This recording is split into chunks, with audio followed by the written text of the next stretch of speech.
Here with NSU assistant coach Dave Simmons. Coach, big game with Louisiana Tech coming in here Friday. NSU in the non-conference, you play a lot of road games, but to get teams like Louisiana Tech later in the year, Stephen F. Austin coming to your place, how big is that in this non-conference? That's great for our fans because they're an old rivalry. I think they haven't been here since like 2013, 14. But it'd be a great game for us. When you talk about the quality of Team Tech, is a very good basketball team. Look at the history, the past history of it. Of course, Coach McConnell and myself played there. So we're just very fortunate to get them to come in here and play. Normally, teams like that at this stage of the game, they want you to come to their place. So we're happy for have a good home game against a good quality opponent. This game is part of a multi-team event, the Lanky Wells Memorial Classic that Louisiana Tech is hosting. You followed Lanky Wells right after him at Louisiana Tech. Coach Mike McConaughey played with Lanky Wells. You knew Lanky Wells decently well. What does it mean to play an event that bears his name? Well, it means a lot. I know it means a lot for Mike because they both shared a lot of time together as players at Louisiana Tech. Lanky, I got to know Lanky as I attended Tech, and then obviously I got to know him when he was here as assistant, finishing up a degree here at Northwestern State. So it's a great fit for us. I think it's a dual that he is a part of our program here at Northwestern State. So I'm happy for him and his family, and the MTE decided to rename the tournament after him. And then first 4 games, you play 4 games in 7 days.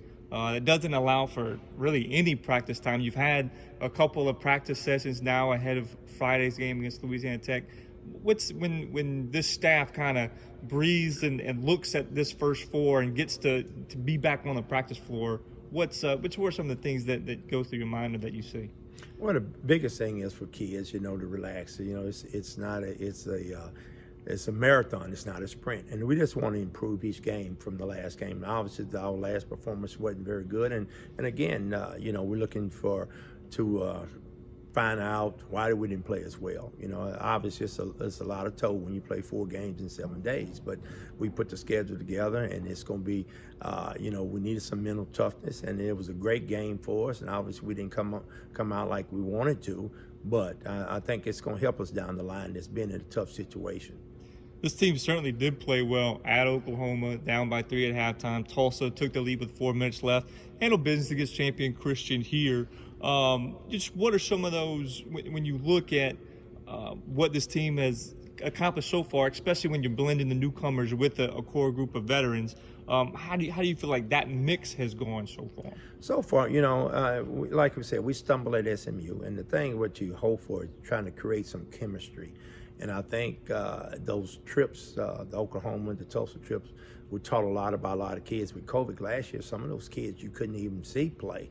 And you have to go on word of mouth through your connections and film. So I was just see how guys react under pressure was the biggest thing. So we figured out a lot about our team, and we're not there yet, but it's going to be a process, and we just got to keep believing what we're doing, continue to work hard, and and I think this team is going to be a really good team. And we're not there yet, but obviously that's our goal, to be a championship team at the end of the year. Kendall Coleman certainly flashed potential in his first year here at NSU. This year through 4 games, he's come out like gangbusters, 20 points per game, can score on the block now, along with his mid-range game. What do you feel like where is he taking the biggest steps forward in year 1 and year 2? Well, I think maturity, understanding you got to come out and compete every day in practice. Kendall's had a great summer, and that's one of the things that we tell guys. You got to work. Basketball become year-round, and for kids, you don't take off in the summer because there's somebody out there working you. And obviously, he played well against those teams, and they're Power 5 teams, mid-major teams, what they consider themselves, Tulsa. But obviously, I was happy to see him. But we need some other guys to step up. Kendall, I always tell guys, do your job and don't worry about the rest. But I think he's becoming what the old term in you call bell cow. So we're going to look for him to continue that success. And some of those other guys, obviously, they'll come along, some of the new players, and it takes a while to get acclimated to what we're doing. So some of those new guys, we don't want to panic, but, obviously, we want to get better.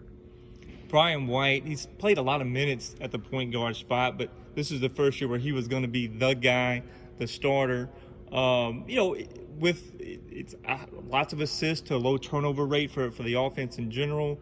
How do you feel like he's adjusted to that role so far? Well, Brian's got a great background. He's won a lot. He's been a winner, obviously in high school, and he's had his share of injuries here since and this is the first season that he's fully healthy. So obviously we're looking for Brian. I think he's a competitor. I think he carries a little chip on his shoulder, and again, when you go and play some guys, and obviously they have the reputation of being good. So I think that gets him his edge. The little chip gets him an edge when he competes against guys. You look at most guards that he's going to face, going to be a little bit bigger, and so he's got to use his quickness, use his strength, and those things, for him to have advantage on other people. But he's got to play well and stay healthy for us. Obviously, if it's ever one concern is that position, because we're not very deep at that position at this particular time. Coach Dave Simmons, thank you very much. Thank you, Matt.